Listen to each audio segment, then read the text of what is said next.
एक्समार्ट explorer YouTube channel को subscribe करके all notifications click कीजिए। हिंदुस्तान की सरजमीन पर चंद नौजवान थे जिनकी आपस में बहुत अच्छी दोस्ती थी।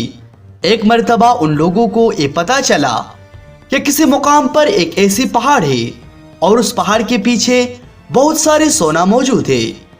चुनांचे दोस्तों ने आपस में मशवरा किया कि चलो उस जगह की तलाश में चलते हैं जहां हम लोगों को बहुत सारे सोना मिलेगा। लिहाजा उन लोगों ने उस मकाम की तलाश पर घर से निकल गए। उन लोगों ने सोना की तलाश में अपना सफर शुरू किया। जंगल के रास्ते से चलते चलते इस सफर के दौरान उनको एक झोपड़ा नजर आया तो सोचा आखिर इस वीरान मकाम पर कौन हो सकता है। तो तमाम दोस्त उस झोपड़े में देखने गए तो देखा वहां एक नूरानी चेहरे वाले बुजुर्ग बैठे हैं। तो दोस्तों ने उन्हें सलाम किया। फिर बुजुर्ग ने पूछा तुम लोग कहां जा रहे हो। तो उन लोगों ने कहा कि ऐसी जगह का हमें पता चला है कि जहां सोना की काफी टुकड़े मौजूद है और उन्हें हासिल करने के लिए हम लोग इस सफर में हैं। हमने आपको देखा तो सोचा सलाम दुआ करते चले। अब इस बाबा जी ने उनको दीन दुनिया और आखिरत के बारे में नसीहत देने लगे। अब उनमें से एक नौजवान को बाबा जी की नसीहतें ऐसे दिल पर छू गई कि उन्होंने ये तय किया कि मैं यहीं रह जाऊंगा। फिर कुछ देर बाद उन लोगों ने बाबा जी से इजाजत मांगी तो इस नौजवान ने कहा तुम लोग चले जाओ, मैं यही बाबा के पास रह जाता हूं। ये सुनकर सारे दोस्त हैरान हो गए कि हम लोग तो सोने की तलाश में आए थे और हम लोग उस जगह पर पहुंचने वाले हैं, मगर तुम क्यों नहीं जाना चाहते हो। तो नौजवान ने कहा तुम लोग चले जाओ, मैं नहीं जाऊंगा, इसलिए कि किसी दिलदार को मैंने अपना दिल दे दिया है। अब उन दोस्तों ने इस नौजवान को छोड़कर अपनी मंजिल की तरफ चले गए। अब ये नौजवान बाबा जी की खिदमत करते और साथ ही इबादत में मशगूल रहते।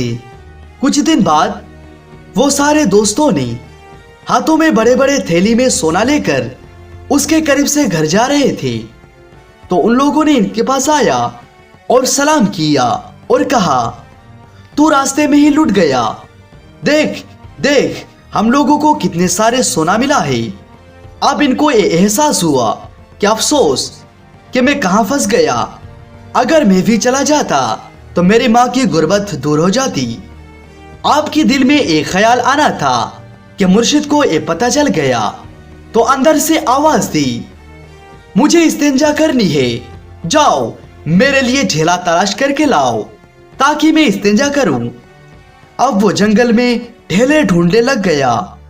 अल्लाह ताला की कुदरत देखिए कि वो नौजवान जिस ढेले को भी उठाता वो सोना बन जाता।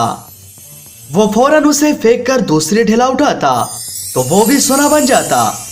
वो जितने भी ढेले उठाया सबके सब सोना बन गया। अब वहां से बाबा जी ने आवाज दी ढेला नहीं मिलता, मुझे इस्तिंजा की हाजत है। तो वो नौजवान दौड़ते भागते हुए बाबा जी के पास आ गया और कहा सरकार ढेला नहीं है। बाबा ने कहा दिल्ली की जमीन खाली हो गई, ढीला नहीं है। तो नौजवान ने सर झुकाकर कहा कि सरकार जिसको भी मैं हाथ लगाता हूं वो सोना बन जाता है। बाबा ने कहा वही ले आओ, उसी से इस्तिंजा करूंगा।